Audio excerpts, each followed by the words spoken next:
আসসালামু আলাইকুম। সন্ধে ৭টা বাংলাদেশ বেতার রাজশাহী। স্থানীয় সংবাদ পড়ছি আজহারুল ইসলাম।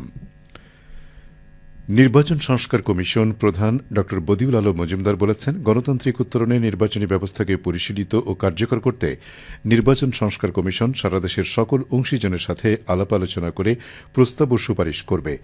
নির্বাচন সংস্কার কমিশন গঠন হওয়ার পর নির্বাচন সংশ্লিষ্ট সকল আইন ও বিধিবিধান পর্যালোচনা করেছি।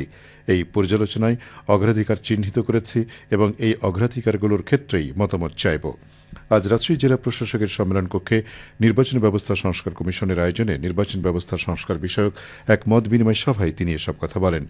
অনুষ্ঠানে নির্বাচন সংস্কার কমিশনের সদস্য জেসমিন টুলি, মীর নাদিয়া নিভিন, ড মোহাম্মদ সাদেক ফেরদৌস, সাদিক আরমান, বিভাগীয় কমিশনার খন্দকার আজিম আহমেদ এবং জেলা প্রশাসক আফিয়া আখতার প্রমুখ বক্তৃতা করেন।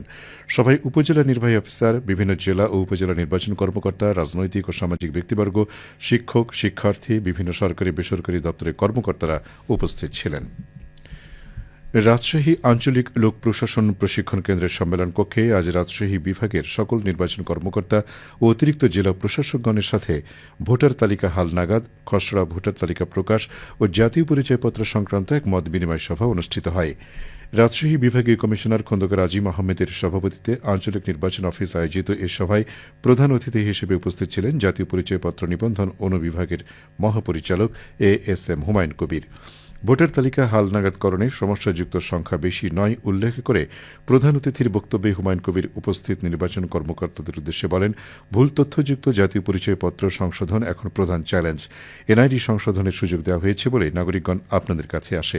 প্রযোজ্য ক্ষেত্রে এনআইডির সংশোধন ও নতুন ভোটারদের ভোটার তালিকায় অন্তর্ভুক্তি নির্ভুলভাবে সম্পন্ন করতে সংশ্লিষ্টদের সচেষ্ট হওয়ার নির্দেশনা দেন। সভায় আঞ্চলিক নির্বাচন কর্মকর্তা মোহাম্মদ দিলওয়ার হোসেন স্বাগত বক্তব্য রাখেন। নওগাঁয় শুরু হয়েছে জাতীয় বিতর্ক উৎসব ২০২৪।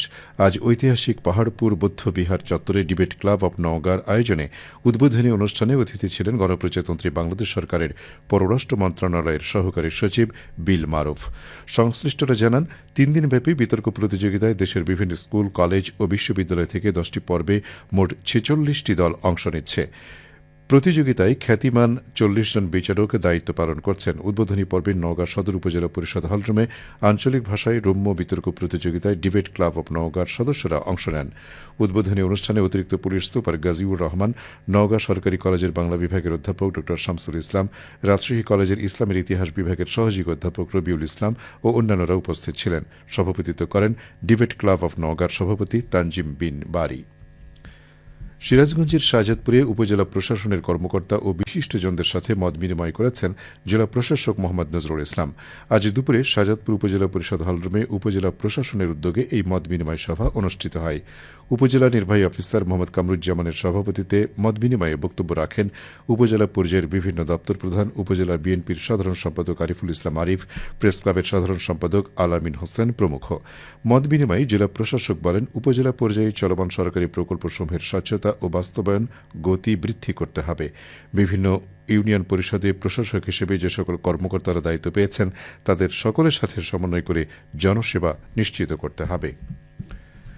নাটোরের চলনবিল এলাকায় আজ থেকে সমলয় পদ্ধতিতে বোরো ধানের চারা রোপণ কার্যক্রম শুরু হয়েছে। সিংড়া উপজেলার বালুভরা এলাকায় সমলয় স্কিমে ৫০ জন কৃষকের ৫০ একর জমিতে রাইস ট্রান্সপ্লান্টারে একযোগে চারা রোপণ কার্যক্রম উদ্বোধন করেন উপজেলা কৃষি অফিসার খন্দকার ফরিদ হাসান। এর আগে উপজেলার বালুভরা এবং নিঙ্গইন এলাকার ৪৫০টি ট্রেতে উচ্চ ফলনশীল বোরো ব্রি ধান ৯২ জাতের বীজতলা তৈরি করা হয়। ২২ দিনের জীবনচক্র অতিক্রম করে চারাগুলো রোপণ উপযোগী হয়। সমলয় পদ্ধতিতে বোরো ধান আবাদের জন্য কৃষি বিভাগ ১৩,৭৪,০০০ টাকার প্রণোদনা বরাদ্দ দিয়েছে।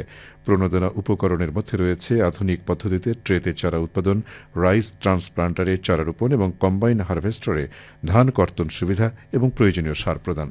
সমলয় পদ্ধতিতে কৃষি যান্ত্রিকীকরণ এবং সকল প্রযুক্তির সাথে কৃষকের মেলবন্ধন তৈরির পাশাপাশি আগাম এবং অধিক ফলন প্রাপ্তির পাশাপাশি ব্যয় সাশ্রয়ী হয় বলে জানিয়েছেন কৃষি কর্মকর্তা।